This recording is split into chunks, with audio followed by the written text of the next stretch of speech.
दोस्तों, आज एक कहानी सुनते हैं जिसमें से बहुत ही हमको गहरा सार मिलेगा। तो ये कहानी है स्वर्ग और नर्क की। दोस्तों, अभी जो टाइम हो रहा है वो बज रहा है 2 और हम आ चुके हैं गार्डन में बैठने के लिए। तो आज हम सुनने वाले हैं हितिन भाई से एक कहानी और इस वीडियो में बने रहना। और आज सुनाएंगे आप सभी को एक कहानी। और फिलहाल यहाँ पे बैठे हैं हितिन भाई, यहाँ पे बैठे हैं पंडित जी। तो बने रहना हमारे इस ब्लॉग में। कैमरा को हम एक जगह सेट कर देते हैं और सुनते हैं आज कहानी। दोस्तों, आज एक कहानी सुनते हैं जिसमें से बहुत ही हमको गहरा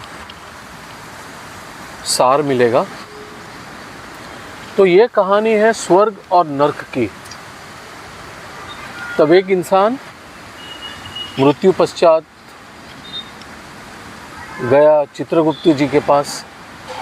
तो चित्रगुप्त जी ने कहा कि आपके पाप और पुण्य दोनों का खाता बराबर है, तो हम डिसाइड नहीं कर पा रहे हैं कि आपको हम स्वर्ग में भेजें या नर्क में भेजें।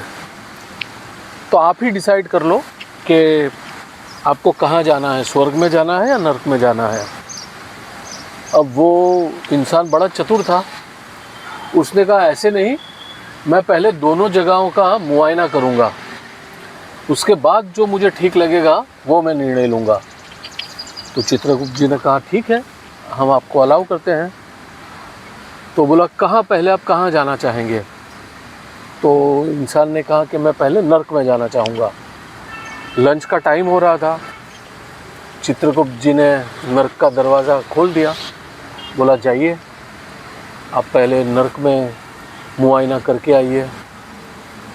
तब दरवाज़ा खुलते ही अंदर गया तो अंदर डाइनिंग, लंच टाइम हो रहा था तो डाइनिंग एरिया पहले था, एकदम साफ़ सुथरा, नीट एंड क्लीन, बहुत ही सुंदर मकान, बहुत ही सुंदर व्यवस्था। टेबल के ऊपर 50 तरह के खाने लगे हुए थे। बोला अरे वाह, नर्क तो बहुत अच्छी जगह है, इतनी सुंदर साफ़ सुथरी जगह है, इतना अच्छा खाना है। तो उतने में बेल बजा कि अभी सब नर्कवासी आएंगे खाना खाने यहाँ पर। तो बेल बजते ही सारे नर्कवासी दौड़ा दौड़ी हड़बड़ा कर करा के आ गए डाइनिंग एरिया में खाना खाने। तब उन्होंने देखा, वो इंसान ने देखा कि एक बहुत ही विचित्र चीज़ थी कि सारे जो भी इंसान वहाँ पर थे नर्कवासी, उन सारों के यहाँ कोहनी बंधी हुई थी।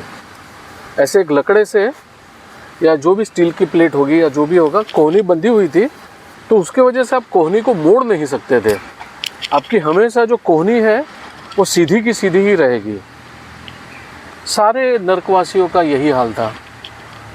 तब आए सब लोग खाना खाने। अब वो लोग क्या कर रहे हैं, एक ने लड्डू लिया। अब ये हाथ तो मुड़ नहीं सकता कि हम ऐसे सीधा खाएं, तो ऐसे हवा में उछालता है और खाने की कोशिश करता है।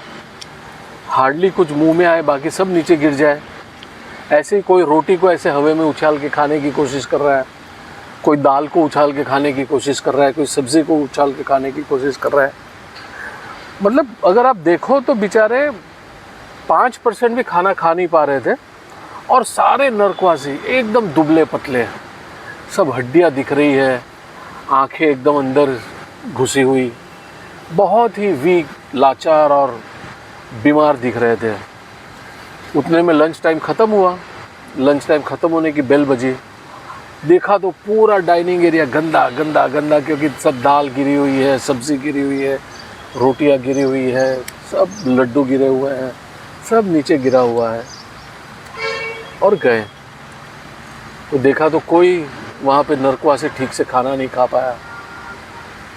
वो इंसान आया वापस चित्रगुप्त जी के पास। बोला ठीक है, मैंने तो देख लिया कि नर्क कैसा है, अब मुझे आप स्वर्ग में ले जाइए। तो बोला चलो ठीक है, हम स्वर्ग का दरवाज़ा खोलते हैं। तो चित्रगुप्त जी ने स्वर्ग का दरवाज़ा खोल दिया। वो अंदर गए, देखा तो अरे ये क्या, सेम टू सेम जैसे नर्क में था वैसा ही स्वर्ग में भी है। उसी तरह की बिल्डिंग, उसी तरह का डाइनिंग एरिया, उसी तरह का टेबल, उसी तरह के टेबल के ऊपर सारे खाने बिछे हुए हैं। और उतने में लंच की घंटी बजी तो सारे स्वर्गवासी आ गए खाना खाने। देखा तो क्या, सारे स्वर्गवासी एकदम रुष्ट पुष्ट, पूरे एकदम स्वास्थ्यवर्धक, सबके चेहरे चमक रहे हैं, सबके बाल वाल सब एकदम अच्छे से बने हुए हैं, कपड़े वपड़े एकदम स्वच्छ है। बोला ये क्या है? अच्छा, वहाँ भी उसने वही विचित्र चीज़ देखी कि सारे स्वर्गवासियों की भी कोहनी बंधी हुई है, तो मोड़ नहीं सकते, लकड़े या पट्टी जो भी होगा उससे कोहनी बंधी हुई है, तो आपका हाथ हमेशा ऐसे सीधा का सीधा रहेगा।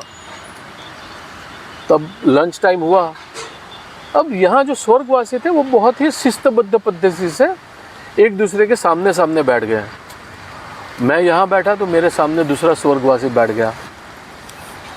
खाने का आया। अब क्या कर रहे थे स्वर्गवासी, एक अपना रोटी लेता था, टुकड़ा करता था, सब्जी मिक्स करता था और वो सामने वाले को के मुंह में कौर रखता था, और सामने वाला खाना लेकर उसके सामने वाला यानी मेरे मुंह में कौर रख रहा था। तो इस तरह से सब लोग खुद नहीं खा रहे थे लेकिन सामने वाले को खाना खिला रहे थे। लंच टाइम ख़त्म हुआ, पूरा खाना अच्छे से लोगों ने खा लिया, सबका पेट अच्छे से भर गया, पूरा एरिया एकदम नीट एंड क्लीन, क्योंकि कुछ खाना ज़मीन पे गिरा ही नहीं, सब एक दूसरे को खिला रहे थे। अब वह इंसान आया वापस चित्रगुप्त जी के पास, बोला क्या आपने क्या महसूस किया, क्या फ़र्क आपको दिखाई दिया स्वर्ग में और नर्क में? तो वो इंसान बोला वास्तव में स्वर्ग और नर्क फिजिकल नहीं है, स्वर्ग और नर्क सिर्फ आपके विचार में है, आपकी सोच में है, आपकी वृत्ति में है।